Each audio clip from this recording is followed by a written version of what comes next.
जिला आपण रोज पायाखाली तुडवतो ती वस्तू पण आपली गुरु बनू शकते का?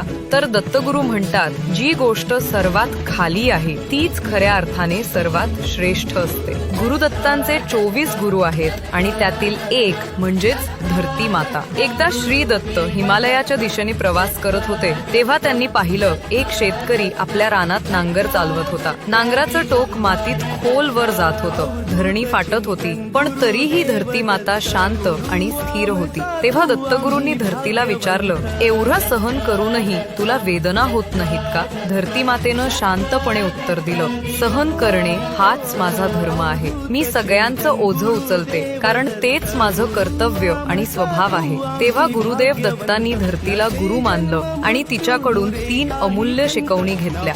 धैर्य, आयुष्यात कितीही वेदना आल्या तरी न डगमगता स्थिर राहावं. क्षमाशीलता, ज्यांनी आपल्याला दुःख दिलं त्यांनाही माफ करून पुढे जात राहावं. निस्वार्थ सेवा, कोणतीही अपेक्षा न ठेवता प्रत्येकाची मदत करत राहावं. म्हणूनच म्हणतात, धरती ही केवळ माता नाही तर श्री दत्तांची प्रथम गुरु आहे. श्री गुरुदेव दत्त. Download ShareChat.